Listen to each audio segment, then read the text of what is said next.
Hey folks, gosh, it's an interesting season. Leafs have tightened up. They're winning. Can't seem to score in bunches. They're getting pretty beat up on the back end too. Anyways, we're going to break it all down for you right here on the Ozone. You're in the offensive zone. Your place for Leafs hockey.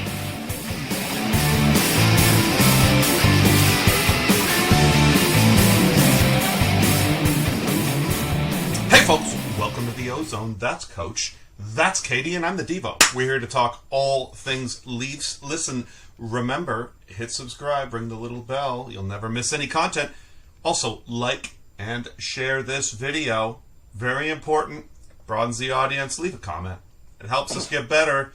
And we always get to them for you, folks. We try to answer every question we can. All right, so we started the season with Ben and Liljegren hurt.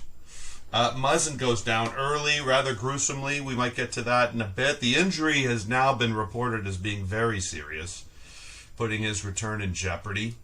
We're also hearing that Brody is probably the most dependable D we've had all year, and maybe most of last year too. He's going to be on the shelf for a couple of weeks now. We also gone through most of the season so far with goalies on the shelf. Oh, and Matthews is on pace for 36 goals. Lowest of his career. KD, what is going on? Well, we had two really emotional games. We'll get to that stuff. One thing I did like about the Saturday night game was the Triumph Hockey Night in Canada. You know, and for us, us fellas born in the 70s and. Triumph was big when we were in junior high. I think it was the first concert I went to, other than the Free Spoons concerts at Ontario Place. Triumph Maple Leaf Gardens was the first concert I ever went to, and Thunder 7. Loved the band, and so it's good to see those guys in that sort of crazy weekend where we were honoring all sorts of veterans and Hall of Famers and Hall of Fame Leafs and poor Borje. So it was a wild weekend, and it was all, for the most part, one-on-one, not ideal, but a few things we're getting a little better at. So I wanted to touch on just the good stuff. I'm going to be positive today, for some. All right. So we're going to talk about, as I mentioned, these door-kicking goals, these DKIs. I always want to stress, not every door can be opened with a key. Some need to be kicked in.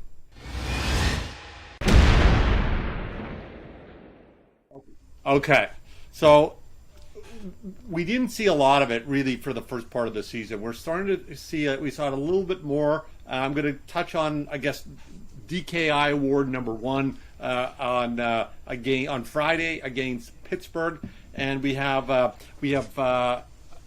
Leafs here. Aston Reese. You'll notice he's circled there. You can barely see him. Actually, it looks like the defense there. Has them pretty good. And if you look at Pittsburgh, very structured here. 5 guys in the box. It is hard to get anything through there, but you need to. You need to jam in front of the net. Now, coach is going to tell you this is not a true DKI, and I might agree, but it's got 2 of the 3. So 1, he is screening the goalie here. 2, he actually gets a rebound because he's in fairly good position, right, and he scores.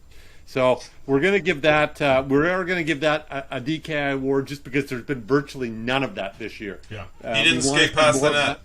Yeah, he didn't. He stayed in front.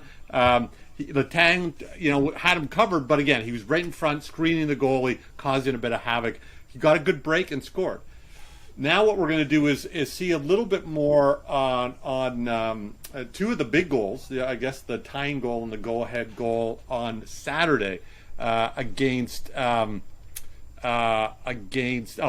here. So when we look at this DKI award, this is what we want to see more of. You'll see Yarncrook on the right side here. He's already down. He's been diving for the puck. It's bounced off the goalie twice.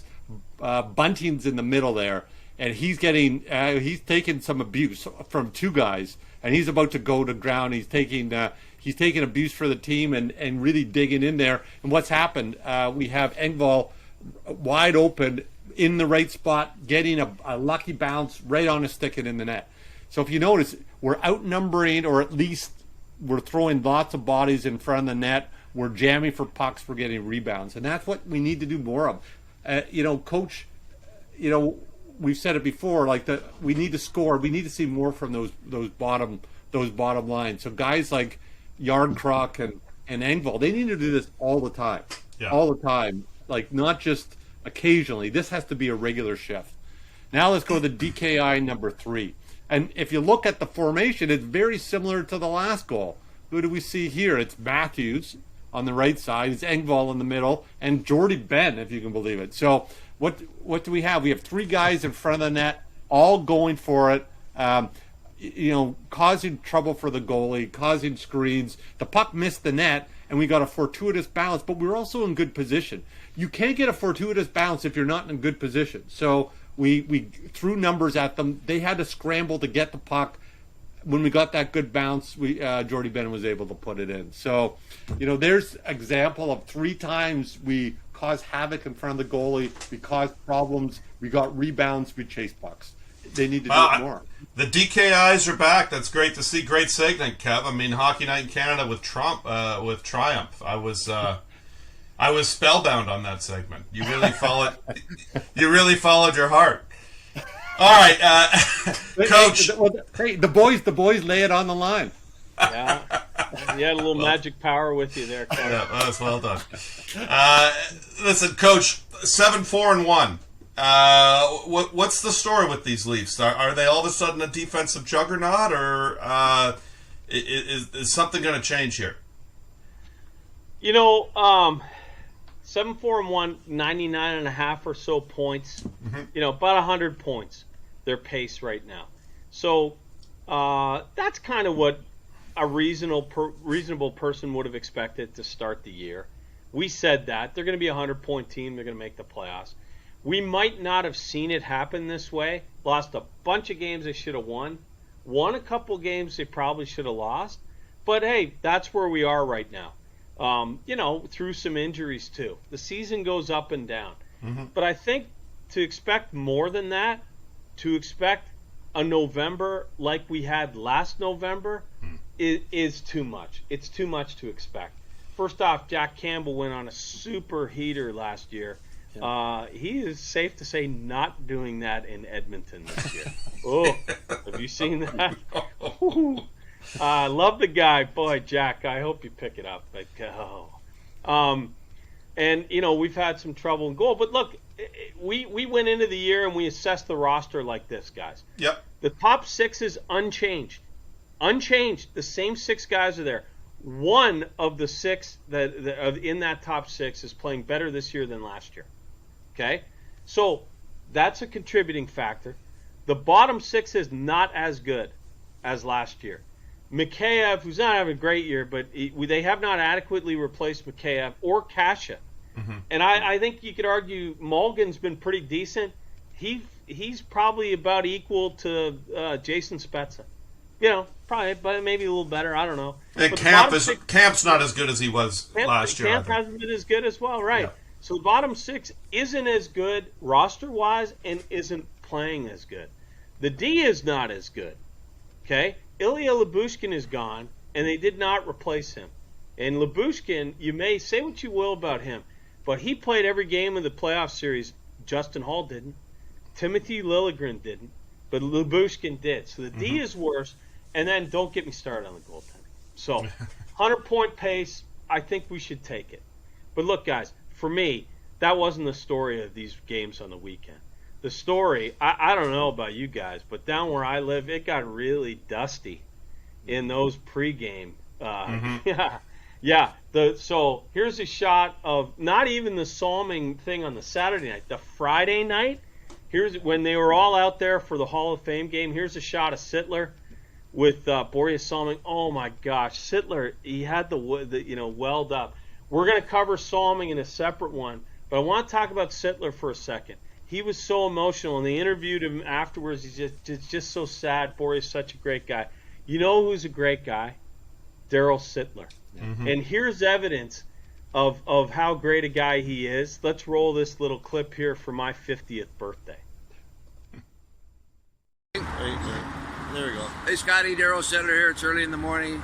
Me and your bro getting the coffee here. Happy 50th birthday. Sorry Borje couldn't come. He's stuck up in Sweden, but I'm sure he's thinking of you on this day.